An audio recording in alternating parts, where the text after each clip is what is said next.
Poor girl shows up at interview with her mother's resume and says, "My mom's in the hospital.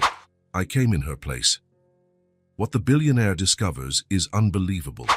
Thursday morning in Boston began just like any other for Caleb Whitmore. Wake up at 6, run in the park, have coffee, and drive to the building where his company occupied the top 3 floors. Caleb adjusted his tie as the elevator ascended. At 42, he had built Whitmore Solutions from scratch, a business consulting firm that started in a spare bedroom and now employed over 200 people. "Good morning, Mr. Whitmore," Martha smiled, handing him a folder. "The candidates for the administrative assistant position are already waiting." Caleb nodded. "I'll start in 10 minutes. In his office, he opened the folder with 5 resumes.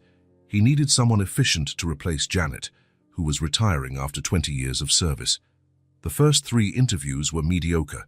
Questions about experience, professional goals, availability. None of the candidates impressed him. "Martha, could you call the next one, please?" The intercom remained silent. Strange. Martha always answered immediately. The door opened slowly. Caleb expected to see a young man in a suit, but who entered was a little girl, no more than 5 years old, brown hair in 2 messy braids, a simple blue dress, white socks, and slightly worn shoes. Caleb blinked, confused. He looked toward the door, expecting Martha to appear and explain the mistake. But the door closed, and the girl walked decisively to his desk. "Are you the boss?" she asked, her voice clear and articulate. "Yes, I am. But I think you're in the wrong place. I'm conducting job interviews." The girl nodded seriously. "I know, my mum's in the hospital. I came in her place." She held out a folded and crumpled paper, a resume. Caleb took it automatically. "Was your mother supposed to come for an interview today?" "Yes." The girl climbed onto the chair, swinging her legs, which didn't reach the floor. "She taught me you can't miss interviews. It's very, important." "And who brought you here?" "Mrs. Pearl is our neighbor. She dropped me at the door because she had to go to work. I told the lady at the reception I came for the interview, and she told me to come up." The girl tilted her head. "Aren't you going to read my mum's paper?" Caleb unfolded the resume. At the top was the name, Grace Holloway. The air seemed to vanish from the office. Grace Holloway. The name hit Caleb like a punch to the gut. A name he hadn't heard in over 6 years, but one that still appeared in his dreams. His mind instantly traveled back to the summer 16 years ago. He was 26, fresh out of business school, living in the Whitmore family mansion. Grace was one of the housemaids, 2 years younger, with wavy brown hair, hypnotizing green eyes, and a smile that lit up any room. Was it love at first sight? Not exactly. It was a connection that grew gradually during discreet meetings in the garden, late-night talks in the empty kitchen, stolen moments far from the watchful eyes of Eleanor Whitmore, Caleb's mother. 6 months of absolute happiness, plans for the future, talks of marriage, children, a house where it would be just the 2 of them. And then, one Monday morning, Grace simply didn't show up. No warning, no letter, no explanation. Her small room at the back of the mansion was empty, her few belongings gone. She had vanished like smoke into thin air. Caleb felt abandoned, betrayed. He tried to understand what had happened, why she would leave without a word after so many promises.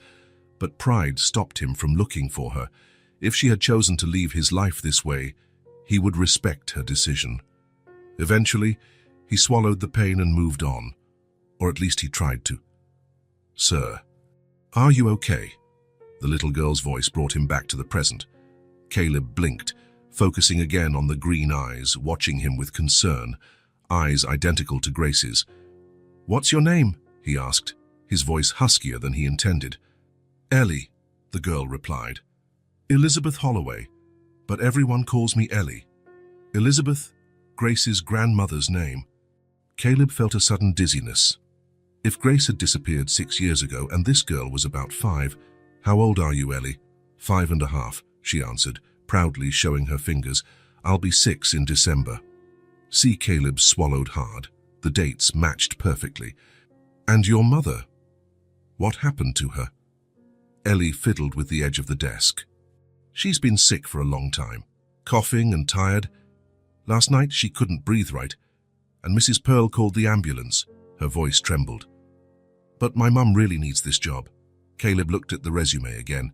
Several temporary jobs over the last 5 years, no period of stability. An address in a part of town known for cheap rent and poor conditions. The story began to form in his mind. Grace, alone, raising a daughter, struggling to survive, and now sick enough to be hospitalized. And this girl with green eyes and surprising determination, could she be his daughter? Which hospital is your mother in, Ellie? Memorial Hospital, she answered promptly. Room 307. Mrs. Pearl showed me the number. I memorized it. Caleb stood up. A decision made in an instant. Here's what we're going to do, Ellie. I'm going to cancel my other interviews, and we're both going to visit your mother. The girl's face lit up. Really? You'll take me? What about the job? Caleb smiled, the first genuine smile of the day. The job is practically guaranteed. I just need to talk to her about a few things first. He picked up the phone and called Martha. Cancel all my meetings for the rest of the day. A family emergency has come up. In the elevator, Caleb watched the girl beside him. She held his hand with confidence. There were traces of grace in her face, no doubt. But there was also something familiar in her features, in the shape of her nose, the line of her jaw. Ellie, did you ever meet your father? The girl shook her head. Mommy says he was very important and had to leave before I was born. She always says she'll tell me everything one day when I'm big enough to understand. She made air quotes with her fingers. During the car ride, Ellie talked non-stop about her school, her favorite cartoons, how her mother read to her every night even when she was tired, how they had to move apartments frequently. Every word was a piece of the puzzle of Grace's last 6 years, and each piece broke Caleb's heart a little more. At the hospital, Ellie held his hand again, guiding him confidently through the corridors to the elevator. Have you been here before?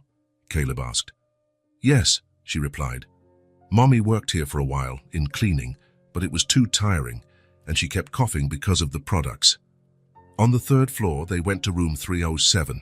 The door was ajar. Ellie hesitated. What if she's sleeping? The nurse said she needs to rest. Caleb knelt. We can peek first. If she's sleeping, we'll come back later. Ellie nodded, satisfied with the solution. Caleb gently pushed the door open. The room was simple, with 2 beds separated by a curtain. The bed closest to the door was empty.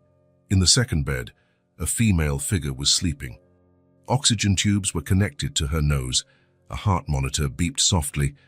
That's her, Ellie whispered. Caleb took a step forward, his heart racing. He went around the curtain and finally saw the sleeping woman's face. 6 years had passed, but he would recognize that face anywhere. The brown hair, now shorter and with a few premature grey strands. The thinner face with lines of worry that didn't exist before. But it was her, Grace. A doctor entered the room, interrupting the moment. He looked at Caleb and Ellie with curiosity. Can I help you? Yes, Caleb answered, his voice firm. I'm Caleb Whitmore. This is my daughter, Ellie, and that is Grace Holloway. I'd like to talk about her condition. The doctor raised his eyebrows. Are you related to the patient? Caleb looked at the sleeping Grace, then at Ellie, who was watching him with hope. Yes, he replied, with a certainty he hadn't felt in years. We're family. The doctor consulted his clipboard and frowned. Mr. Whitmore, Mrs. Holloway's situation is delicate. Acute pneumonia, complicated by severe anemia and exhaustion. We need to keep her hospitalized for at least a week. He paused. However, she doesn't have health insurance. According to protocol, we would have to transfer her to a public hospital tomorrow. Caleb felt a wave of indignation. That won't be necessary. I'll cover all the expenses. I want her to receive the best possible treatment in this hospital. In that case, the doctor seemed relieved. I'll request that she be moved to a private room and assign our best team. Thank you, Doctor. Caleb extended his hand. My assistant will handle the financial arrangements today. After the doctor left, Ellie gently tugged on Caleb's jacket sleeve. Can we stay until she wakes up? Caleb nodded, pulling over 2 chairs. Of course we can. They sat side by side, watching Grace. Caleb couldn't take his eyes off her face. searching for the young woman he had known years ago in the pale, worn-out woman in the hospital bed. So many questions swirled in his mind. Why did she leave? Why did she never tell him about the pregnancy? How had she survived all these years? He looked at Ellie. She was swinging her legs, too quiet for a 5-year-old. Her small face showed a maturity that no child should have. "Are you hungry, Ellie?" She shrugged, but her stomach answered with an audible growl. "How about we go to the cafeteria while your mum rests? We can come back later." Ellie hesitated, looking at Grace. "What if she wakes up and doesn't see me? We can leave a note with the nurse, and I promise we'll be right back." In the cafeteria, Caleb watched Ellie devour a sandwich, fries, and a glass of juice. She ate like someone who hadn't seen a full meal in days. "Does your mum cook for you?" Ellie nodded. "Yes, but sometimes there isn't much food at home, so we share. Mommy always says I'll grow up strong, so I need to eat more than her." Every word from the girl was a stab to Caleb's heart. The image of Grace going hungry to feed her daughter was unbearable. "Do you like ice cream, Ellie?" Her eyes lit up. "I love it, but I only have it on my birthday." "It's our special ritual. We can make an exception today," he said, ordering 2 bowls of chocolate ice cream. While they ate, Caleb asked about school. "I don't go to school yet," she replied, licking the spoon. "Mommy teaches me at home. I know how to read, write, and do math." "And she's right," Caleb agreed. "Sounds not just any 5-year-old would go to a job interview alone." Ellie smiled, proud. Then her face turned serious. "Mr. Whitmore, are you really going to give my mom the job? She needs it badly. In our last apartment, the landlord yelled at her, and we had to leave. Now we live in a smaller place." The simplicity with which she spoke of hardships no child should know tightened Caleb's chest. "Ellie, your mother will get the job. Yes, and much more." On the way back to the room, Caleb made a quick call to Martha, instructing her to cancel his appointments for the next few days and to contact the hospital's finance department. When they arrived at the room, they found a nurse checking Grace's vital signs. She smiled when she saw them.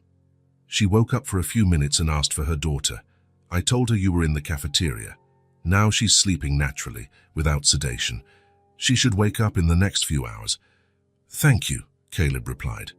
He noticed that Grace had been moved to a private room. The environment was more comfortable, with a reclining chair next to the bed. Ellie ran to her mother's side. "She looks better.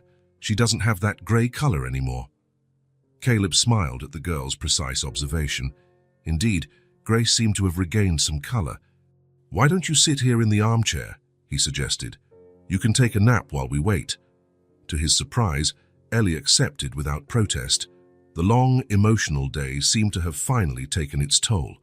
She curled up in the armchair, and within minutes, her eyes began to close. "Are you leaving?" she asked sleepily. "No," Caleb assured her, covering her with his jacket. "I'm going to stay here with you both." Satisfied, Ellie quickly fell asleep. Alone with his thoughts, Caleb pulled a chair and sat between the bed and the armchair, where he could see both mother and daughter at the same time. The resemblance between them was evident, but now he could also see his own traits in Ellie. The shape of her chin, the line of her eyebrow, the smile. His daughter. The idea still seemed unreal, but with each minute, it became more concrete. He had a daughter he hadn't known for 5 years, a daughter who grew up in poverty while he built an empire. The feeling of guilt was replaced by determination. It didn't matter what had happened in the past, why Grace left, or why she never told him about the pregnancy. What mattered was the present. And in the present, 2 people who shared his blood needed him. Caleb watched Grace's sleeping face. Despite the marks of time and suffering, it was still the face of the woman he had loved. The only woman he had ever truly loved, he realized now. After her disappearance, there had been relationships, of course, but nothing significant, nothing lasting. When Grace finally opened her eyes, he would be there, ready to hear her explanations, to understand her reasons, ready to offer help, support, and perhaps, with time, forgiveness. But above all, ready to get to know his daughter, to be the father Ellie deserved, to create the family that fate had separated, and now inexplicably reunited. Outside, the sun was beginning to set, casting golden rays through the hospital window. A new day was ending, and for Caleb Whitmore, a new life was just beginning. The hospital room was silent, except for the steady beep of the heart monitor. The morning sun streamed softly through the slats of the blinds, creating golden bands that cut through the air. Caleb had been sitting in the same chair for hours, his gaze alternating between the sleeping Grace and Ellie, who was still asleep, curled up in the armchair, covered with his jacket. The night had been long. A nurse had come in to check Grace's vital signs every 2 hours, always careful not to wake the little girl. Caleb refused to leave, despite the gentle suggestions of the medical staff. Something inside him feared that if he left that room, he would return to find only empty walls, as if Grace and Ellie might disappear from his life again. He watched Grace's face, now more flushed than the day before. The antibiotics were working, according to the doctor who had passed by on the first morning round.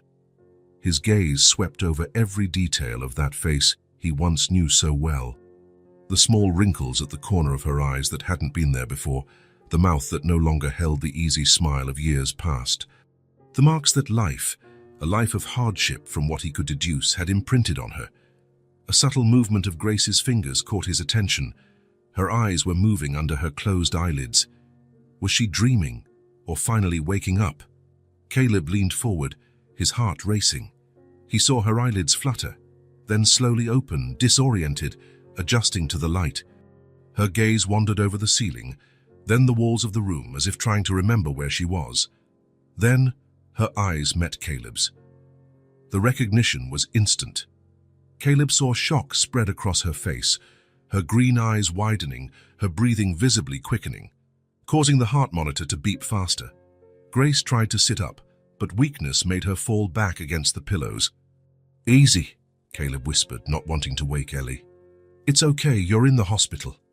Grace looked around again, now with more focus, until her eyes found the small, sleeping figure in the armchair. Her expression softened, relieved to see her daughter, but quickly returned to confusion as she looked back at Caleb. "How did you—" Her voice came out raspy, almost inaudible, the result of days of coughing and a dry throat. Caleb reached for a cup of water with a straw on the bedside table and offered it to her. Grace took a few cautious sips before pushing the cup away. "Ellie came to me with your resume," he replied, keeping his voice low. "She said you needed the job." "Your daughter is incredible." Grace closed her eyes for a moment, as if absorbing the information. When she opened them again, they were moist. "She wasn't supposed to. The neighbor promised to watch her while I was here." "Mrs. Pearl, from what Ellie said, she had to go to work. Your daughter is determined, Grace. She decided that if you couldn't go to the interview, she would go in your place." Caleb couldn't suppress a slight smile. "She walked into my office like a little executive." A tear ran down Grace's face, followed by another. She turned her face to the opposite side and trying to hide them, but her body trembled with a silent sob. Caleb waited, giving her space. He knew it wasn't just Ellie's story that made her cry, but the full weight of the situation, seeing him again after so many years, the condition they were in, the 1,000 unasked questions that hung in the air between them. "How long?" Grace finally spoke, still not looking at him. "How long have I been here?" "You were admitted the night before last." "Ellie came to my company yesterday morning." Caleb hesitated, then added, "She said you'd been coughing for weeks." Grace nodded weakly. "I couldn't stop working. I couldn't risk losing another job." Her words, so simple and direct, revealed a world of hardship Caleb could barely imagine. A single, sick mother, forcing herself to work to support her daughter. "The doctor said you have pneumonia, aggravated by anemia and exhaustion," Caleb said. "You need to stay hospitalized for at least a week." Panic crossed Grace's face. "I can't. I have no way to pay. And Ellie, I've already taken care of it," Caleb interrupted gently. "The hospital expenses, the private room, everything. And as for Ellie, she can stay with me while you recover." Grace finally looked back at him, her green eyes scanning his face, as if searching for something, perhaps anger, resentment, or some hidden motive. What she found must have been different, because her shoulders relaxed slightly. Why? The question was almost a whisper. Why would you do this? After everything, Caleb looked at Ellie, still asleep, and then back at Grace. You know why, he replied softly. Grace followed his gaze to her daughter, then closed her eyes, more tears streaming silently. The non-verbal confirmation of what they both had known since the moment they saw each other again. I was going to tell you, she murmured. And when I found out, I had already left. And then, the more time passed, the harder it became to come back. Caleb didn't ask why she had left. There would be time for that conversation. For now, what mattered was the present. Grace, he called, and waited until she opened her eyes to continue. I'm not here to demand explanations or make accusations. I'm here because, by some miracle, our daughter found me, and because you both need help. He reached out and, after a moment of hesitation, took her hand in his. It was cold, thinner than he remembered, her fingers calloused from hard work. Let me help you. For both of you. Grace's expression was a mixture of gratitude, fear, and something deeper, perhaps the memory of what they once felt for each other. She didn't pull her hand away, but she didn't answer immediately either. Caleb, She stopped, searching for the words. I don't want your pity. I don't want you to feel obligated. It's not pity, he replied firmly. It's responsibility. It's the right thing to do. He almost said it's love, but held back. It was too soon for that, no matter how much his heart recognized the feeling that had never completely disappeared. At that moment, a small movement came from the armchair. Ellie was stretching, slowly opening her eyes. When she saw her mother awake, her face lit up with a smile that could melt the coldest of hearts. Mommy, she exclaimed, jumping from the armchair and running to the bed. You're awake! Grace opened her arms, and Ellie threw herself into them carefully, as if she knew instinctively not to be too rough. Grace hugged her tightly, burying her face in her daughter's hair, and Caleb could see her shoulders trembling again with contained emotion. I missed you, Ellie murmured against her mother's shoulder. I missed you too, my love, but you were very brave. Grace pulled back a little to look at her daughter. Mr. Whitmore told me you went to the interview in my place. Ellie nodded proudly. I took your resume, just like you taught me. And look, she pointed to Caleb. He came to visit you. He's really nice, Mommy. He bought me chocolate ice cream yesterday. Grace looked at Caleb over her daughter's head, her gaze a mixture of gratitude and something more complex, perhaps the understanding that, from that moment on, their lives would never be the same. I'm going to get the nurse, Caleb said, standing up. They need to know you're awake. As he headed for the door, he heard Ellie talking excitedly to her mother, telling her about the big building where Caleb worked, the car with the driver, the hospital cafeteria. The pure joy in the little girl's voice was like music. Caleb stopped at the door and looked back one last time. Grace was still watching him over her daughter's head. Their eyes met, and for a brief moment, it was as if the last 6 years hadn't existed. There was recognition, mutual understanding, and maybe, just maybe, the seed of a new beginning. He smiled at her, a gentle, pressure-free smile. Grace didn't smile back, but something in her gaze softened. It was enough, for now. They had a long way to go. Caleb watched Ellie sitting in the armchair next to Grace's bed.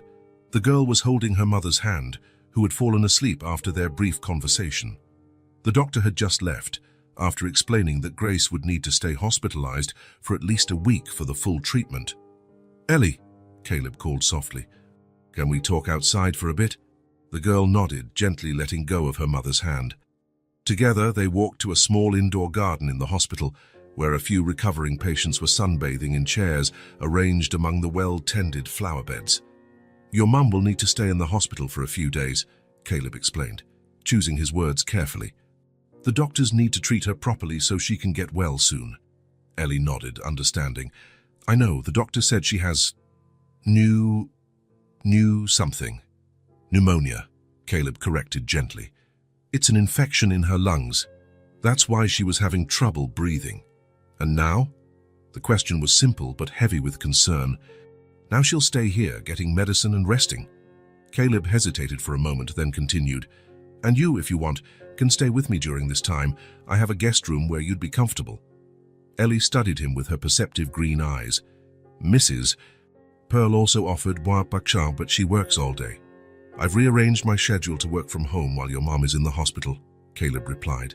"That way we can come visit her every day." The girl considered the proposal for a few moments, showing a surprising maturity for her 5 years. "Okay," she finally agreed. "But I need to get some things from our apartment." "Of course," Caleb nodded. "We can go right now." Grace and Ellie's apartment was in an old building in the southern part of the city. The elevator was broken, and they climbed 3 floors up a narrow staircase. Ellie opened the door with a small key she took from her dress pocket. The space was tiny, a living room that also served as a kitchen, a bedroom, and a bathroom. Everything was impeccably clean and organized, but the signs of financial hardship were evident. Worn-out furniture, walls with peeling paint, a single window with makeshift curtains. "This is where we live," Ellie said, without shame or embarrassment. "So it's not as big as your house, but Mommy makes everything pretty." Caleb felt a lump in his throat. "It's very cozy," he managed to say.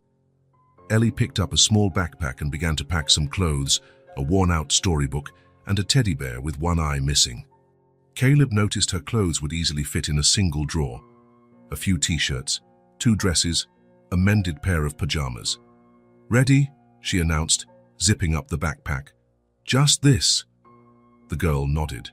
"This is all I need. And Mr. Buttons." She showed him the teddy bear. "Hey, he keeps me company when Mommy works at night." Caleb helped her with the backpack, and soon they were on their way to his apartment.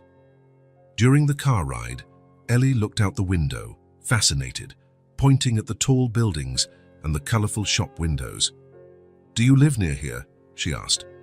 "In Beacon Hill," Caleb replied. Seeing her confused expression, he explained, "It's a neighborhood not too far from downtown. You'll like it there." When they arrived at the elegant red brick building, Ellie was momentarily speechless. The doorman greeted them with a respectful smile. "Good afternoon, Mr. Whitmore." "Good afternoon, George. This is Ellie. She'll be staying with me for a few days." "A pleasure to meet you, Miss Ellie," the doorman said, bowing slightly. In the elevator, Ellie finally found her voice. "Why did he call me Miss?" "It's a polite way to address a young lady," Caleb explained, surprised by the question. "No one's ever called me that before," she commented thoughtfully. The elevator opened directly into Caleb's apartment, a duplex that occupied the top 2 floors of the building. The living room was spacious, with floor-to-ceiling windows offering a panoramic view of the city. "Your house is a palace," Ellie whispered, taking hesitant steps inside. Caleb smiled. "It's not a palace, but it's comfortable. Come on, I'll show you your room." He led her to a guest room on the upper floor, spacious, with a queen-sized bed, a small sofa by the window, and a desk. The colors were neutral, predominantly shades of light blue and gray. "I know it's not very cheerful for a child," Caleb noted. "Tomorrow we can buy some things to make it more colorful." Ellie shook her head. "It's perfect like this. I've never had a room all to myself." The simplicity of the statement caught Caleb by surprise. "You share a room with your mother?" "Yes. Our apartment only has 1 bedroom." She walked to the window, marveling at the view. "Can we see stars from here?" "A few. On the clearest nights. The city has a lot of light, so it's hard. Mommy showed me the constellations once when we went to the park at night." She turned to him. "Do you know the constellations?" "I know a few," he replied, making a mental note to study the subject. "You must be hungry. How about we order some food?" The following days established a routine. In the morning, Caleb would prepare a simple breakfast. He discovered Ellie loved pancakes with honey. Then, they would visit Grace at the hospital. In the afternoon, while Caleb worked from home, Ellie would read the books they had bought or draw at the living room table. At the end of the day, they would visit Grace again before returning home. It was on the 3rd day that Caleb realized how completely his life had changed. He was in his office when he heard a small noise at the door. Ellie was standing there, holding a drawing. "Can I show you something?" she asked shyly. "Of course." Caleb pushed his laptop aside, giving the girl his full attention. Ellie approached and placed the drawing on the desk. It was a simple but surprisingly detailed illustration of 3 people, a woman, a man, and a little girl. "This is us," she explained. "You, me, and Mommy when she gets out of the hospital." Caleb felt a lump in his throat. "It's a beautiful drawing, Ellie. Do you think she'll like it?" "I'm sure she will," he replied sincerely. "We can take it to her tomorrow." Ellie smiled, satisfied. "Can I stay here while you work? I promise to be quiet." "You can." Caleb pulled a chair closer to his desk. "You can draw more if you want." While he worked, Caleb discreetly watched the girl concentrated on her drawing, her tongue stuck between her teeth in an expression of absolute focus. It was strange how in just 3 days, her presence had become natural, even necessary. The apartment, once a pristine but empty space, now had life. There were children's books in the living room, small shoes in the hallway, laughter echoing in the walls that had once only known silence. On the morning of the 4th day, Caleb woke to the sound of light footsteps in the hallway. He opened his bedroom door to find Ellie already dressed, trying to reach the frozen pancakes on the top shelf of the refrigerator. "Good morning, early bird," he said, helping her get the box. "Why didn't you call me?" "I wanted to make a surprise," she replied. "I already know how to turn on the microwave." Caleb smiled, but made a mental note to explain kitchen safety. Together, they prepared breakfast, with Ellie insisting on setting the table, like in the restaurants. She placed folded napkins, aligned silverware, and even found a small vase where she put some artificial flowers from the living room. Perfect," Caleb approved. Sitting at the table he usually only used to drop mail. "You'd be a great hostess." "What's a hostess?" Ellie asked, biting into a pancake. "It's someone who welcomes people into their home and makes them feel welcome." She considered the explanation. "So are you a host for me?" "I guess I am," Caleb replied. "Do you feel welcome?" Ellie nodded, her mouth full of pancake. When she swallowed, she said, "This is the best house I've ever visited. But I miss Mommy." "I know." Caleb reached out, touching her hand briefly. "We'll visit her again today and bring her your drawing." The sparkle in the girl's eyes was worth all the gold in the world. On the 5th day, they bought school supplies. During a conversation at the hospital, Grace had mentioned that she taught Ellie at home, but they didn't always have adequate resources. "Do you like to study?"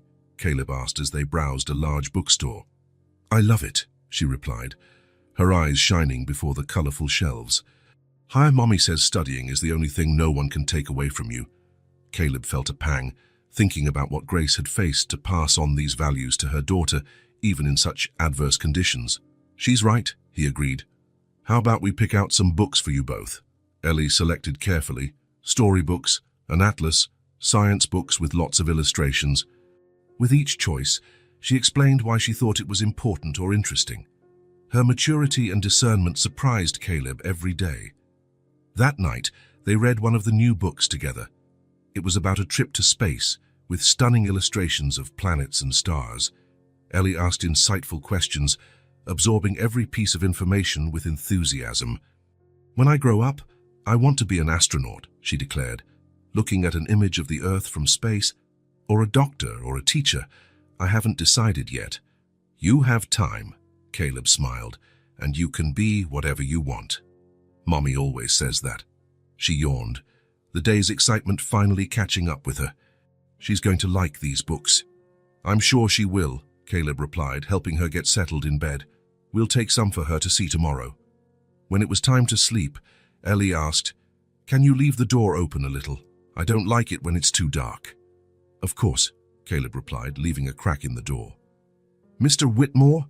Ellie called as he was leaving. "Thank you for taking care of me while Mommy gets better." Caleb felt a wave of affection for the small figure in the big bed. "Thank you, Ellie. It's been special." Later, alone in his room, Caleb realized how much his life had changed in just 1 week. It wasn't just the physical changes, the toys, the children's books, the adjusted routines. It was something deeper, an inner transformation. Before, his life revolved around work, goals and numbers, important meetings, tight deadlines, tense negotiations. Things that seemed essential just 7 days ago now felt so distant. He had cancelled or rescheduled appointments he once would have considered non-negotiable, all to be present for a child he barely knew but who already occupied a huge space in his heart. Now, suddenly, he cared about things like pancakes for breakfast, bedtime stories, and stars that could barely be seen through the city lights. He cared about learning constellations to answer Ellie's curious questions, about finding the right balance between discipline and freedom for a child who had already lived with too many responsibilities for her age. In the dining room, Caleb had hung the drawing Ellie had made of the three of them. Every time he passed by, he would stop for a moment to look at it. The simple figures, the big smiles, the joined hands, a family. The word came to his mind uninvited, but he didn't push it away. Maybe that's what they were becoming, in an unlikely and unexpected way. The next morning, Caleb and Ellie were getting ready for another visit to the hospital. Today would be the day for the important conversation with the doctors, Grace's full diagnosis, the treatment prospects, the recovery time. "Ellie," Caleb called as the girl carefully arranged some drawings to show her mother. "You know that, no matter what happens, I'll continue to help you and your mum, right?" She looked at him, her green eyes serious and confident. "I know," she replied simply. "Mommy seems happier when you're there." The girl's insightful observation caught him off guard. Not knowing what to say, he just smiled. "I'm ready," Ellie announced, holding her small backpack with the drawings and books. "Let's go see Mommy." Together, they set out for the day that would bring important news, the diagnosis that would determine the next steps in this unexpected journey they had begun. The soft morning light illuminated the hospital corridor as Caleb and Ellie walked hand in hand. She held tightly to the backpack with the drawings and books she had set aside to show her mother. They stopped in front of room 307, and Caleb noticed Dr. Richards talking to a nurse near the station. "Ellie, can you go in and stay with your mum? I need to talk to the doctor for a moment." The girl nodded and entered the room, leaving the door ajar. Caleb approached the doctor, who greeted him with a nod. "Mr. Whitmore, I was just looking for you. We have the results of Mrs. Holloway's tests. Would you like to discuss them in my office?" "It would be better right here, Doctor. I don't want to get too far from the room." Dr. Richards nodded, understanding. He led Caleb to a small, empty meeting room and closed the door. They sat facing each other, and the doctor opened a folder with several papers. "Mr. Whitmore, Mrs. Holloway's condition is more complex than we initially thought." The doctor adjusted his glasses as he reviewed the documents. "She has acute pneumonia, as we had already diagnosed, but the blood tests revealed severe anemia that is complicating her recovery." "Severe anemia," Caleb repeated, feeling a pang of concern. "What does that mean exactly?" "Her hemoglobin levels are dangerously low, less than half the ideal for a woman her age. This compromises the transport of oxygen in the blood, making any infection much more serious." The doctor paused, his gaze professional but compassionate. "Mr. Whitmore, this anemia didn't appear overnight. Based on the patterns we're seeing, it has likely been developing for years." "Years?" Caleb felt as if he had been punched in the stomach. "How is that possible without her noticing?" "Unfortunately, it's quite common, especially in people who don't have regular access to medical care." Dr. Richards turned to the next page of results. "Her anemia has characteristics typical of prolonged nutritional deficiency, a lack of iron, B vitamins, folic acid. On top of that, we found indicators of chronic exhaustion and compromised immunity." Caleb tried to process the information, but his mind was filled with images. Grace working as a maid in his family's house years ago, the small apartment he had visited with Ellie, the girl mentioning that sometimes there wasn't much food at home. "In layman's terms, Doctor," Caleb asked, his voice huskier than usual, "what's happening to her?" The doctor sighed, abandoning the clinical language for a moment. "Her body is exhausted, Mr. Whitmore. Years of inadequate nutrition, likely combined with overwork and stress, without regular medical supervision. It's like a car that's been driven continuously without maintenance and with low-quality fuel. Eventually, it breaks down. And the treatment, and the... What are the prospects? With the proper treatment, She can make a full recovery. Dr. Richards closed the folder. But it won't be quick or simple. We're treating the pneumonia with broad-spectrum antibiotics, and we've already started transfusions for the anemia. But the most important thing will be what happens after she's discharged. What do you mean? Mrs. Holloway will need a complete change in her lifestyle. Absolute rest for at least a month. A balanced diet rich in specific nutrients, vitamin supplementation, regular medical follow-ups. The doctor looked directly into Caleb's eyes. And most importantly, no heavy physical labor or multiple jobs, at least for the next 3 to 6 months. The reality of the situation hit Caleb with full force. Grace was a single mother, living in a tiny apartment, likely struggling to pay the bills. How could she go months without working? I understand, he said finally. And when can she be discharged? If she continues to respond well to the antibiotics, in about 5 days. But I insist, she will not be in a condition to resume her previous routine. Don't worry about that, doctor. I'll make all the necessary arrangements. Caleb stood up, extending his hand. Thank you for your frankness. When the doctor left, Caleb remained in the room for a few minutes, trying to organize his thoughts. A wave of guilt washed over him. Years. Grace had been in this situation for years, while he lived comfortably, building his company, accumulating wealth. If he had looked for her when she disappeared, if he had insisted, investigated more, he took a deep breath, pushing those thoughts away. The past couldn't be changed. What mattered now was the present, and what he could do from now on. When he entered the room, he found Grace sitting up in bed, with Ellie beside her proudly showing off the drawings she had made. Seeing Caleb, the girl smiled. Look, Mr. Whitmore. Mommy loved the drawing of the 3 of us. Grace looked at him, a silent thank you in her eyes.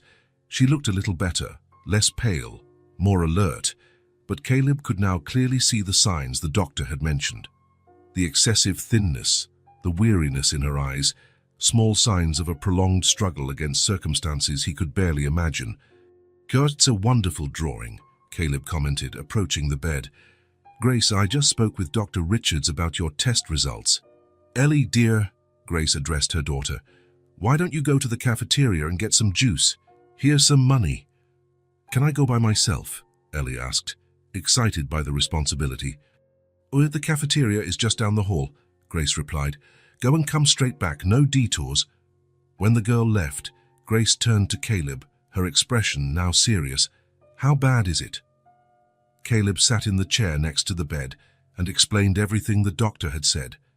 He didn't soften the truth, but he was gentle in laying out the gravity of the situation. As he spoke, he watched Grace absorb the information, not with surprise or shock, but with a resignation that revealed that, somehow, she already knew. Months without working, she murmured when he finished. That's not possible, Caleb. I have bills to pay, Ellie to care for. Don't worry about that now, he replied, instinctively touching her hand. I'm here to help. You just need to focus on getting well. Grace gently withdrew her hand, her eyes lowered. I can't accept this. You've already done too much paying for this hospital, taking care of Ellie. Grace, look at me. Caleb waited until she raised her eyes. I'm not doing this out of charity. I'm doing it because... He hesitated, searching for the right words. Because you two are important to me, more than I can explain. A silence hung between them, heavy with unspoken words, unasked questions. It was broken by the cheerful return of Ellie, holding a cup of orange juice and a packet of cookies she had bought with the change. Look, Mommy, I brought cookies for us to share. The rest of the visit passed with Ellie excitedly recounting her stay at Caleb's apartment, the books they had bought, the pancakes she had learned to make in the microwave. Grace smiled and asked questions, but Caleb could see the worry behind her smile. At the end of the afternoon, when Grace began to show signs of fatigue, Caleb suggested they head home. Come on, Ellie, your mum needs to rest. We'll be back early tomorrow. The girl gave her mother a careful hug and collected her drawings, leaving only the portrait of the 3 of them hanging on the wall near the bed. So you don't feel lonely, she explained. On the way back, Caleb decided to stop at a small restaurant. What do you think about eating out tonight? I'm too tired to cook. Ellie agreed enthusiastically. The place was simple but cozy. Wooden tables, yellow lighting, the aroma of home-cooked food. They sat in a quiet corner, and Caleb helped Ellie choose from the menu. While they ate, Caleb noticed the girl was unusually quiet, playing distractedly with her food. "Is everything okay, Ellie? You don't like the food?" "It's good," she replied. After a pause, she asked, "Is Mommy really going to get better?"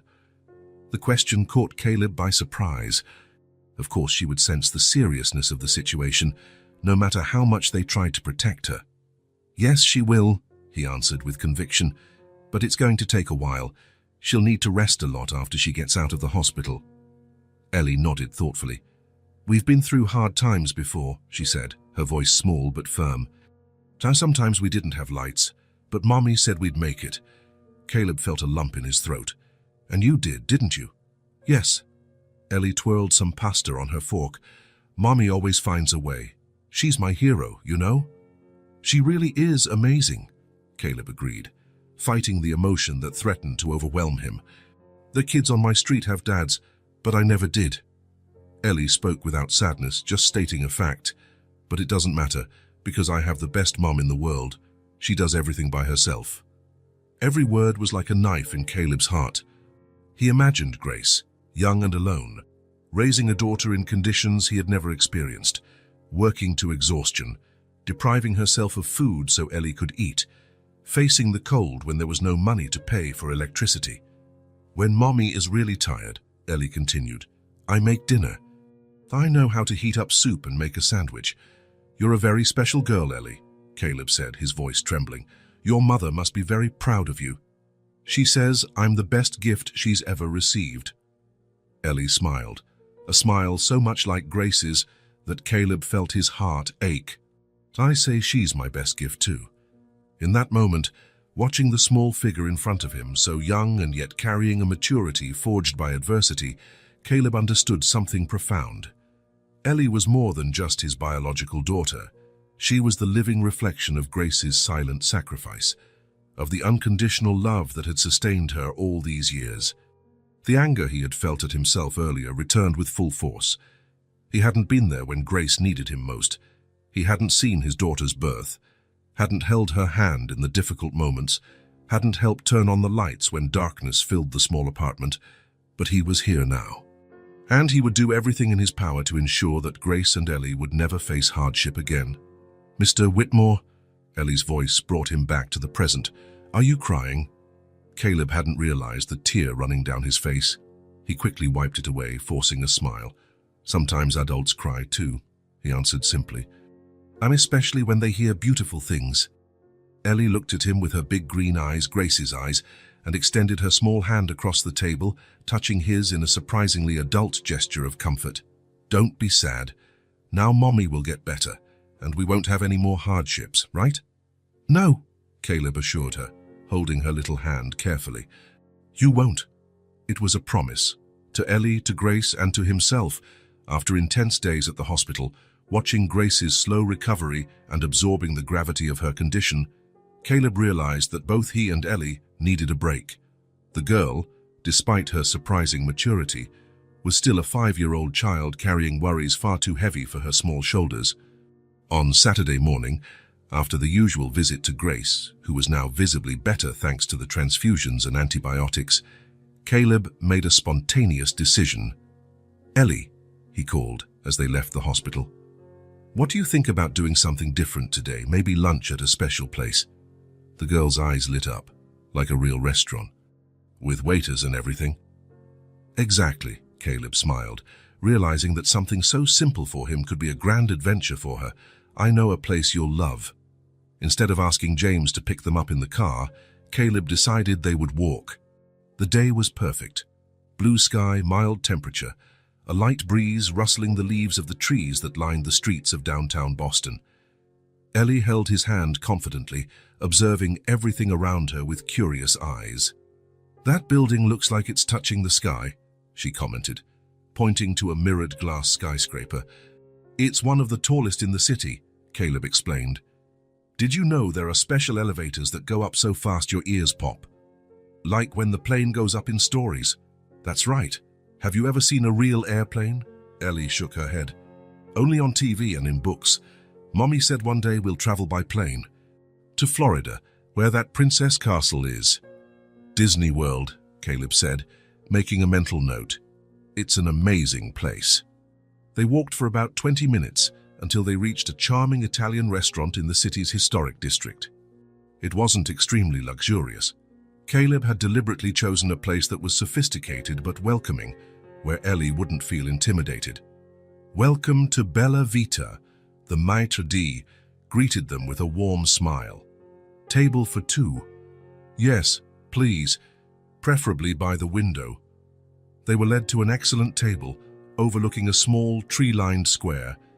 Ellie climbed onto the upholstered chair, her eyes scanning the room with fascination. The small, elegant crystal chandeliers, the impeccable white tablecloths, the fresh flower arrangements on each table. It's so beautiful, she whispered, as if afraid to break the spell by speaking too loudly. A waiter approached, handing them menus and placing a glass of water with lemon for each of them. He also offered Caleb the wine list, which he politely declined. "May I bring a children's menu for the little lady?" the waiter asked. "What do you think, Ellie?" Caleb inquired. "Or would you prefer to choose from the big menu?" "Can I see the big menu first?" she asked, surprising both Caleb and the waiter. "Of course you can," the waiter smiled, clearly charmed by the girl. Ellie opened the extensive menu, studying it with the same concentration she devoted to her books. Caleb watched her, amazed by her insatiable curiosity. "Famassa, there are so many foods I've never heard of," she commented, frowning at the Italian words. "What is ravioli? They're like little stuffed pasta pillows," Caleb explained. "They can be filled with cheese, meat, spinach, and carbonara. It's a creamy pasta sauce made with eggs, cheese, and bacon." Ellie considered the options for a few more moments before deciding, "I want to try the ravioli. It sounds fun to eat." After placing their orders, cheese ravioli for Ellie, lasagna for Caleb, and a caprese salad to share, the girl turned her attention back to her surroundings. She watched a family with two slightly older children at a nearby table. The children were wearing school uniforms. "They go to a real school," Ellie commented, a note of longing in her voice. "Yes," Caleb confirmed. "It looks like they just got out of class."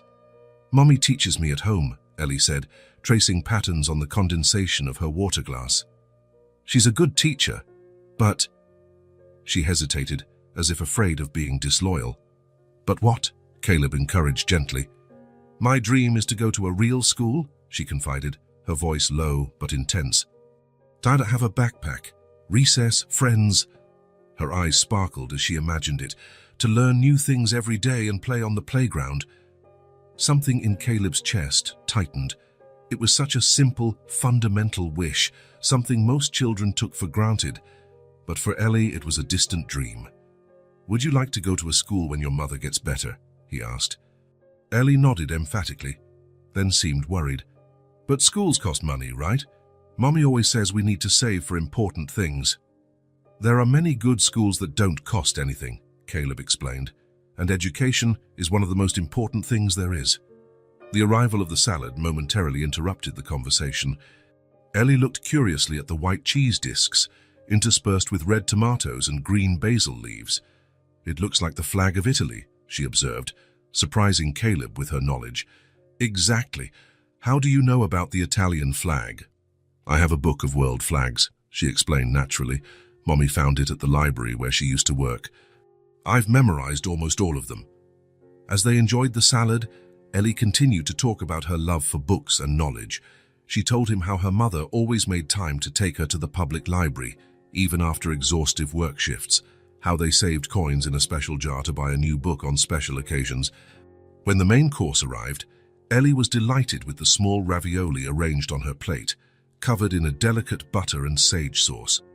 "They look like little pillows," she exclaimed, making Caleb laugh. Lunch proceeded with light conversation and laughter. Ellie savored each bite with genuine pleasure, tasting flavors she had never experienced before. Caleb watched her, his heart filling with a growing determination. This bright, curious, and knowledge-thirsty child deserved every opportunity. She deserved a full childhood, with school, friends, activities, trips, all the experiences that shape a person. And Grace deserved to see her daughter flourish without the constant weight of financial worry. When dessert arrived, tiramisu for Caleb and vanilla ice cream with chocolate syrup for Ellie, the girl was more relaxed and excited than he had seen her in days, the weight of her worries temporarily forgotten. She was just a 5-year-old girl enjoying a moment of pure joy. "This is the best day," she declared, with chocolate on the corner of her mouth. "Thank you, Mr. Whitmore. Call me Caleb," he said, surprising himself. "And thank you for your company." After lunch, they walked through the square, stopping to watch a group of street musicians. Ellie was fascinated by the violinist, her little feet moving to the rhythm of the cheerful music. "Would you like to learn to play an instrument?" Caleb asked. "Piano," she replied promptly. "There's one at the church near our house. The lady who plays sometimes lets me press the keys after Mass." Another mental note. Piano, school, new backpack, friends, a normal childhood. As he watched Ellie dancing freely to the sound of the music, Caleb made a silent but firm decision. He would make it happen. All the dreams this little girl carried, going to school, having friends, learning piano, even visiting that castle in Florida, and he would do it not out of guilt or obligation, but because Ellie deserved it. The day had started as a simple break from worry, an attempt to ease the emotional burden of the last few days. But it had turned into something more, a glimpse of the future they could build together. A future where Ellie could just be a child, where she could run, play, learn, and dream without carrying the weight of adult worries on her small shoulders. A future where Grace could recover completely, without the constant fear of tomorrow. And maybe, just maybe, a future where the three of them could find happiness together. As the sun began to set, casting golden rays over the city, Caleb picked Ellie up for the walk back. She rested her head on his shoulder, tired but content. "It was a very happy day," she murmured, already half asleep. "Yes," Caleb agreed, feeling a peace he hadn't experienced in years. It was just the first of many. The second week of Grace's hospitalization brought visible changes in her condition. The color had returned to her cheeks. Her breathing was no longer labored, and the doctors were talking about discharging her in the coming days. The blood transfusions had raised her hemoglobin levels to acceptable ranges, and the pneumonia was receding in the face of powerful antibiotics. That afternoon, Caleb decided to visit Grace alone. Martha, his secretary, had offered to take Ellie to the movies, an outing the girl had never experienced, and which left her beaming with anticipation. Before leaving, Ellie hugged Caleb and whispered, "Tell Mommy I'm going to see a movie on the big screen today." Now, as he walked down the familiar hospital corridor, Caleb felt a strange mix of anxiety and expectation. Since the full diagnosis, his conversations with Grace had been mostly about her health and about Ellie. Their shared past remained an unexplored territory between them, a silent space they both avoided for different reasons. But today would be different. He had made a decision. He knocked gently on the room door before entering. Grace was sitting up in bed, a book open on her lap, one of the ones Ellie had chosen at the bookstore. When she saw him, she marked the page and smiled slightly. "Where is Hurricane Ellie?" she asked, noticing her absence. "The movies," Caleb replied, sitting in the chair next to the bed. Martha took her to see that new animated movie about dinosaurs. From her excitement, it seemed like she was going to another planet. Grace laughed, a sound Caleb had heard more of in recent days, and which always had a strange effect on his chest. "She's never been to the movies," Grace commented, a shadow briefly crossing her eyes. "I always wanted to take her, but now she's going," Caleb completed softly. "And there will be many other first times." A comfortable silence settled between them. Grace seemed more relaxed today, less on the defensive. Perhaps it was the improvement in her health, or perhaps the certainty that Ellie was being well cared for. "How are you feeling?" Caleb asked, genuinely interested. "Better, stronger." She adjusted herself against the pillows. "Dr. Richards said I might be discharged in 2 days if my tests keep improving." "That's great." "Yes, but..." She hesitated, her gaze dropping to her hands. "He also said I won't be able to work for at least a month, and that I'll need continuous follow-ups, medication, a special diet. Grace, Caleb interrupted gently. We've already talked about this. Don't worry about the financial part. I'm here to help. Why? The question was direct, her green eyes finally meeting his. Why are you doing all this, Caleb? It was the moment he had anticipated, the opening for the conversation they needed to have. For several reasons, he replied calmly. For Ellie, of course. She is. Well, we both know who she is to me.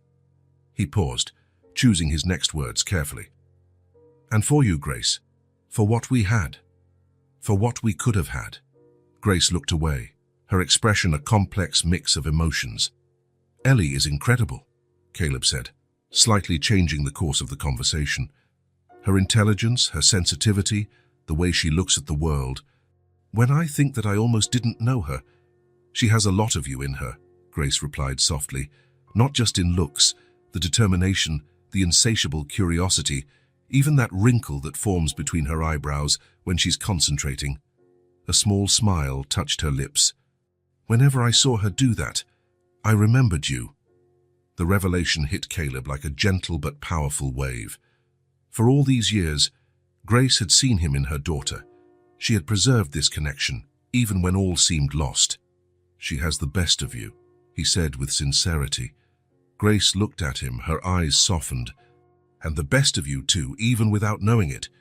There was an exchange of glances, a delicate moment, fragile as crystal, where something old and dormant seemed to awaken. It wasn't love, not yet. It was more basic, more fundamental. Trust, the beginning of a bridge over the abyss that the years had created between them. Caleb took a deep breath. It was now or never. Grace, he began, his voice calm but firm, there's something I need to ask you. Something that has haunted me for 6 years. He paused, gathering courage. Why did you disappear? I looked for you. The lie escaped before he could contain it. He hadn't looked for her, not really. Wounded pride had stopped him.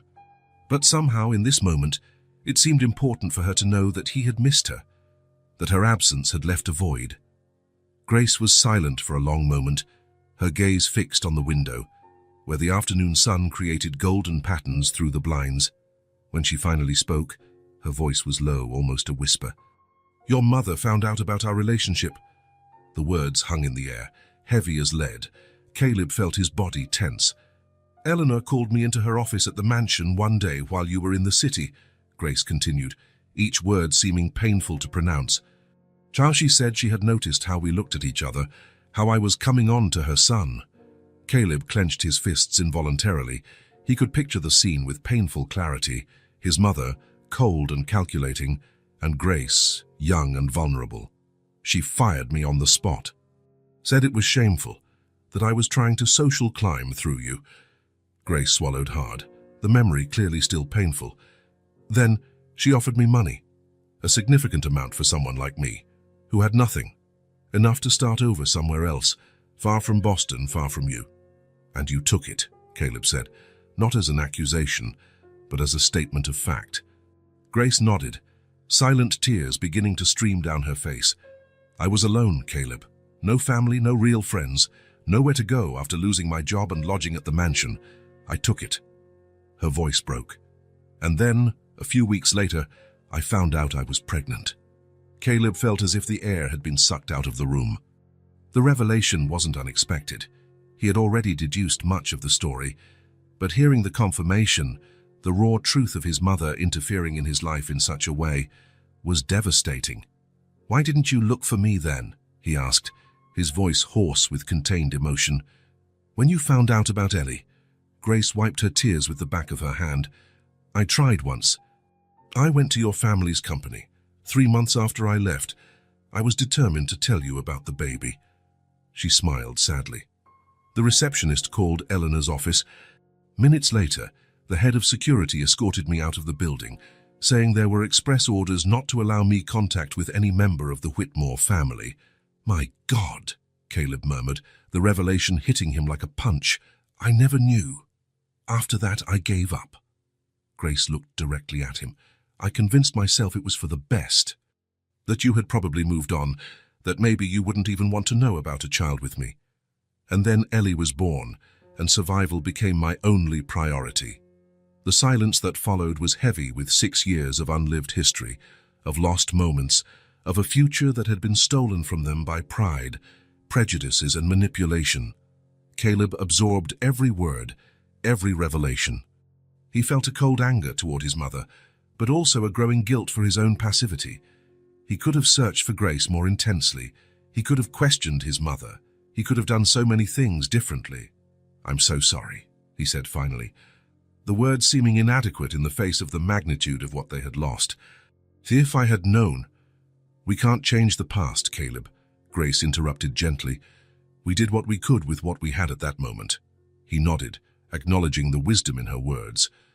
After a moment, he asked, "Why did you send your resume to my company? After all that, why risk it?" A small smile touched Grace's lips. "I didn't, at least not consciously." Seeing the confusion on his face, she explained, "I was applying for dozens of jobs that week. At some point, Whitmore Solutions appeared in the listings.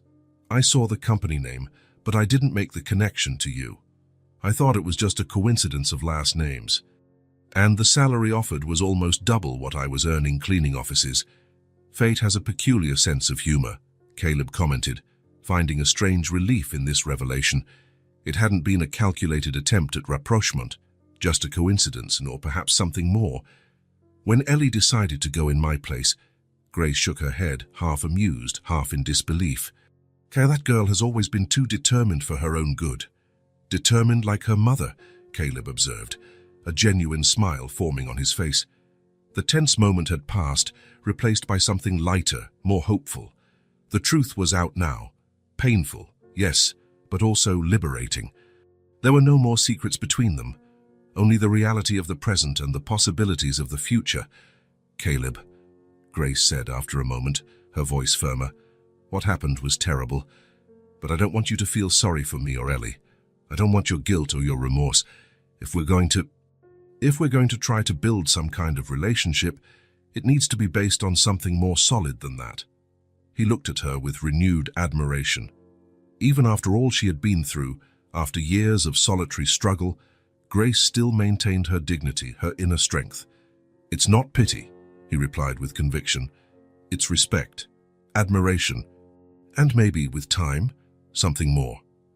He paused, choosing his next words carefully. "I don't know exactly what our future will be, Grace, but I know I want to be in Ellie's life. And if you'll let me, in yours too." Grace didn't answer immediately. Instead, she extended her hand across the space that separated them. Caleb took it in his, feeling the delicacy of her fingers which, despite the calluses of hard work, still held the same softness he remembered. It was a small gesture, but loaded with meaning. A first step toward rebuilding trust. A silent acknowledgement that, despite everything they had lost, there might still be something worth saving. "One day at a time," Grace murmured, lightly squeezing his hand. "One day at a time," Caleb agreed. Through the hospital window, the sun began to set, casting a golden-red glow over the city. A day was ending. And with it, perhaps, the long winter that had settled between them 6 years ago was finally beginning to give way to a promise of spring. The Whitmore mansion stood imposing in the exclusive neighborhood of Beacon Hill, exactly as Caleb remembered. The meticulously cared-for garden, the classic columns, the high windows, everything exuded power and tradition. As he climbed the front steps, he felt the familiar weight of the place's grandeur, something he had left behind when he decided to follow his own path. It had been almost 3 years since his last visit. 3 years of progressive estrangement from Eleanor Whitmore, the family matriarch whose control over her son's life had diminished in proportion to his growing financial independence. The butler who answered the door seemed genuinely surprised to see him. "Mr. Caleb, what an unexpected pleasure." "Hello, Harrison. Is my mother home?" "Yes, sir, in the living room. Shall I announce you?" "That won't be necessary, thank you." Caleb crossed the entrance hall, his footsteps echoing on the marble floor. Every corner of that house held memories, some good, many suffocating. And now, after Grace's revelation, the entire place seemed contaminated by manipulation and control. He found Eleanor exactly where Harrison had said. sitting in her favorite armchair by the fireplace, impeccably dressed even at home, flipping through an art magazine. At 65, she maintained the elegance and posture that had made her a respected and feared figure in Boston's business and social circles. "Caleb," she said, without looking up from the magazine. "What a surprise. I thought you were too busy with your recent charity work for family visits." He wasn't surprised that she was already informed about Grace and Ellie. Eleanor had always kept her eyes and ears strategically positioned throughout the city. "Hello, Mother." Caleb remained standing, refusing the silent invitation to sit. "We need to talk." Something in his tone finally made Eleanor look up. She studied him for a moment, then closed the magazine and placed it carefully on the side table. "About the maid and her daughter, I presume."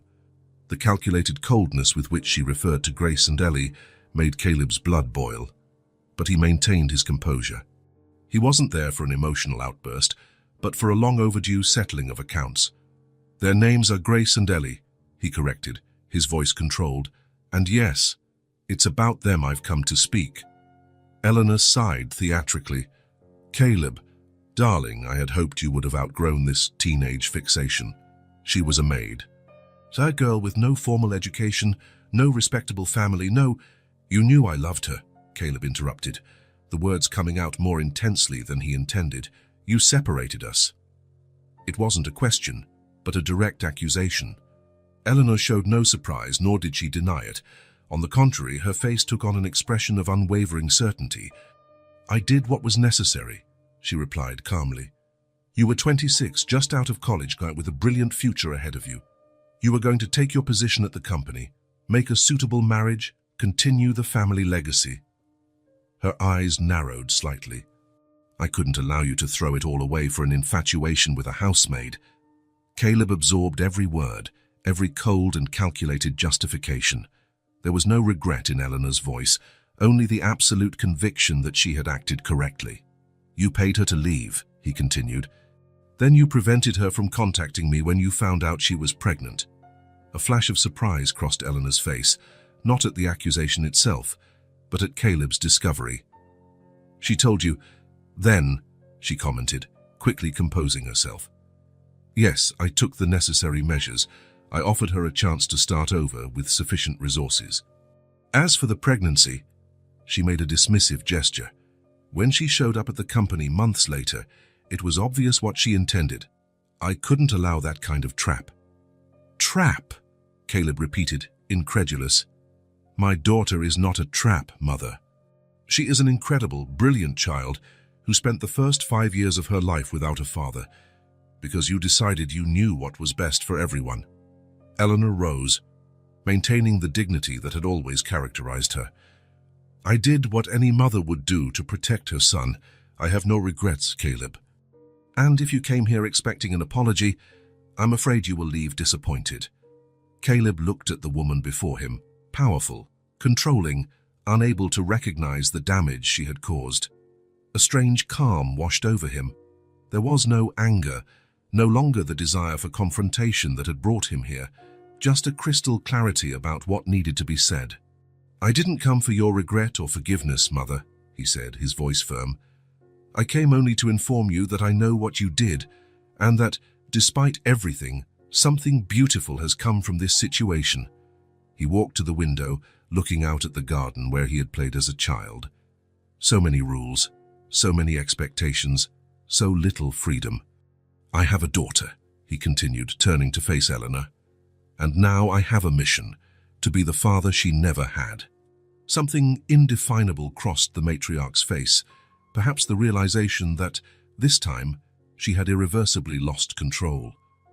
"And what about the mother?" she asked, her voice slightly less confident.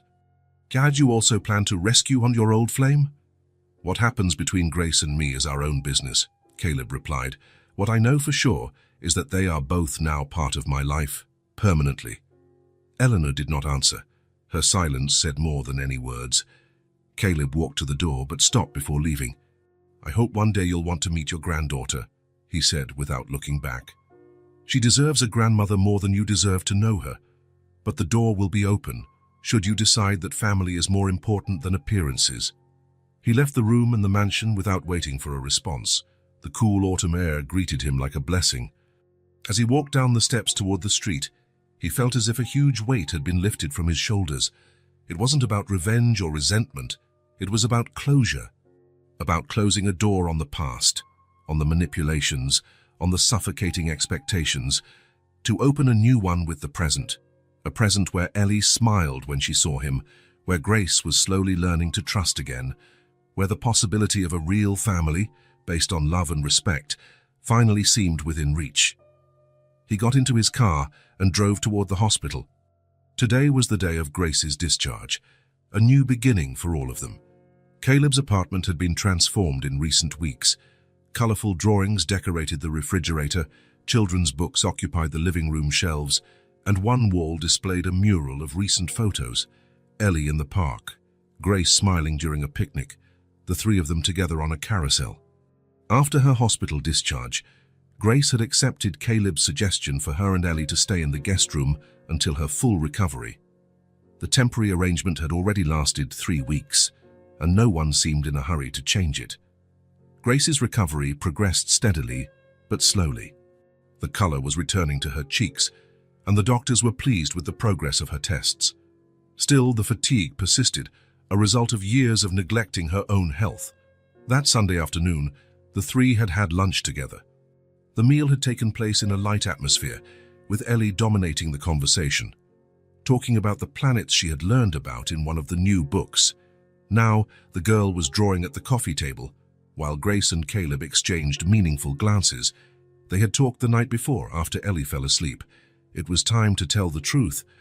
"Ellie," Grace called softly, "can we talk with you for a little bit?" The girl looked up from her drawing, a colorful representation of the solar system. "I finished Jupiter. Look how many spots it has." "It's beautiful," Caleb praised, sitting on the sofa next to Grace. "But your mother wants to talk to you about something important." Ellie put down her colored pencils and came over, climbing onto the sofa between the two adults. She looked from one to the other with her big green eyes, attentive and intelligent. "Is it serious?" she asked, sensing the different atmosphere. Grace took a deep breath and took her daughter's hand in hers. "Remember when you used to ask me about your dad, and I said one day you would meet him?" Ellie nodded, suddenly serious. "And remember I told you that your dad was someone special, but that he couldn't be with us?" Again, the girl nodded. Her eyes briefly moved to Caleb, then back to her mother. "Ellie." Grace paused, searching for the right words. "Caleb is your dad." For a moment, there was only silence. Ellie looked at Grace, then at Caleb, her wide eyes processing the information. Then a broad smile lit up her face. "Good thing I went to that interview. Otherwise, I would have never found you." The simplicity of the answer, the pure and unreserved acceptance, hit Caleb like a wave of emotion. He felt his eyes well up, and when he looked at Grace, he saw she was also fighting back tears. "You're not surprised?" Grace asked, stroking her daughter's hair. Ellie shrugged, with that disconcerting wisdom that sometimes emerged. "A little. But I kind of thought you might be. We have the same smile." Caleb laughed softly, marveling at the girl's perception. "And are you happy about it?" he asked hesitantly. In response, Ellie threw herself into his arms, hugging him with all the strength her little arms could muster. "Very happy. Now I have a real dad." Caleb hugged her back, a deep emotion running through his chest. Over the girl's head, his eyes met Grace's, who was smiling through her tears. The moment was magical, almost unreal, as if an invisible circle was finally closing. "Does this mean we're going to live together forever?" Ellie asked, still hugging Caleb. The innocent question carried implications the adults had not yet fully resolved. Caleb and Grace exchanged a look. There were feelings rekindling between them, no doubt, but also caution. "For now," Grace answered carefully, "we'll stay here while I finish recovering, then we'll see what's best for all of us." "But regardless of where we live," Caleb added, "we will always be a family. That will never change." This answer seemed to satisfy Ellie, who finally let go of Caleb and looked at them both with a curious expression. "Can I call you Dad now?" she asked Caleb. He felt a lump in his throat. I would love that." "Dad," she tried, as if testing how the word sounded. Then she smiled, satisfied. I like how it sounds. The following weeks brought significant changes. Caleb began the legal process to officially recognize his paternity of Ellie. The DNA test was a formality. No one had any doubts, but it was necessary for the process. At the same time, he began looking for a more suitable house for the three of them. The apartment, though spacious, had no yard, nor enough space for an active child. He found a charming property in the suburbs, a brick house with a large garden, trees to climb, and the best elementary school in the region just a few blocks away. When he showed the house to Grace and Ellie, the girls' reaction was pure joy. She ran from room to room, imagining where her books, her toys, and her future telescope that Caleb had promised would go. Grace, on the other hand, was more reserved. "It's very generous, Caleb, but..." "But what?" he asked when they were alone in the spacious kitchen. "I don't want you to feel obligated to do all this. The house is beautiful, but it's a huge commitment." Caleb moved closer, taking her hands in his. "Grace, none of this is an obligation. It's what I want to do. What I should have done years ago if I'd had the chance." He paused, searching for the right words. "I'm not just buying a house for Ellie. I'm creating a home for the three of us." The three of us hung in the air, loaded with meaning. In recent months, the relationship between them had evolved slowly, carefully. Small touches, late-night talks after Ellie fell asleep, a hesitant kiss the week before. "One step at a time," Grace replied, but her smile suggested that the path they were on was the right one.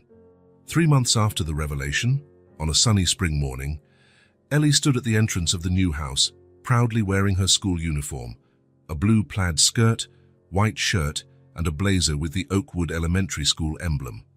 Her new backpack was filled with notebooks, colored pencils, and a small pencil case that Grace had embroidered with her name. "I'm nervous," she confessed, adjusting the uniform's bow tie. "It's normal," Grace assured her, bending down to fix a stray strand of hair from her braid. "But you're going to do great. You're the smartest girl I know." "And the bravest," Caleb added, holding a camera to record the moment. So after all, who else would walk into an interview room at 5 years old? Ellie laughed, the comment easing some of her tension. Caleb took a few photos, capturing the mixed expression of nervousness and excitement on his daughter's face. Together, they walked the 4 blocks to the school. It was a beautiful institution, with a wooded campus and modern facilities. Caleb had made sure it offered everything Ellie might need: small classes, music, science, and art programs, and individualized support to help her adapt. As they reached the main gate, they saw other families saying goodbye, children running to find friends. A young, smiling teacher approached them. "You must be Ellie Holloway Whitmore," she said warmly. "I'm Miss Bennett, your teacher." Ellie shook the teacher's hand with surprising formality. "A pleasure to meet you. I'm excited to learn about volcanoes. I read that you have a science club." Miss Bennett seemed impressed. "We do, and we would love to have you in the club. But first, how about we meet your classroom and your new classmates?" Ellie nodded, then turned to her parents. She hugged Grace first, then Caleb, holding on to him a little longer. "I'll miss you," she whispered. "We'll be here at pickup," he promised. "And you'll have so many things to tell us." Ellie smiled, adjusted the backpack on her shoulders, and took a few steps away. Then she turned one last time and waved, "Bye, Mom. Bye, Dad." Grace and Caleb watched as she followed the teacher, head held high, ready for her new adventure. When she disappeared inside the building, Grace rested her head on Caleb's shoulder. "She's going to be okay," he said, though the statement sounded more like a question. "She will," Grace confirmed. "She's always been strong." They walked back home, hand in hand, in a comfortable silence. Grace was now almost completely recovered. The pneumonia had been treated, the anemia controlled. She strictly followed the diet prescribed by the doctors, took light walks every morning, and had recently started working part-time coordinating a social project at the foundation linked to Caleb's company, a program that offered scholarships to low-income youth. For the first time in many years, Grace was living, not just surviving, and the change was visible in her brighter eyes, her easier smile, her renewed confidence. When they got home, Caleb gently pulled her into his arms. "What are you thinking about?" he asked, noticing her distant gaze. "About how life comes full circle," she replied.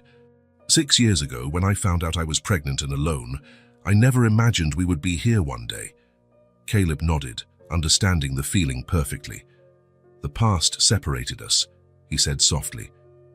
"But a 5-year-old girl, with a resume in her hand, brought us back together." Grace smiled, rising up to kiss him gently. "And now, we're a family. A family. Not perfect, not conventional, built through pain and loss, but also through courage, forgiveness, and love. A family that had found its way back to each other, thanks to the determination of a little girl who refused to give up on the dream of a better future." Outside, spring painted the world with its vibrant colors, promising new beginnings. And inside that house, 3 hearts beat to the same rhythm, finally in the place where they were meant to be. If this story touched your heart, subscribe to the channel and turn on notifications so you don't miss the next ones. Leave a like because it helps this story get recommended to more people. See you in the next story.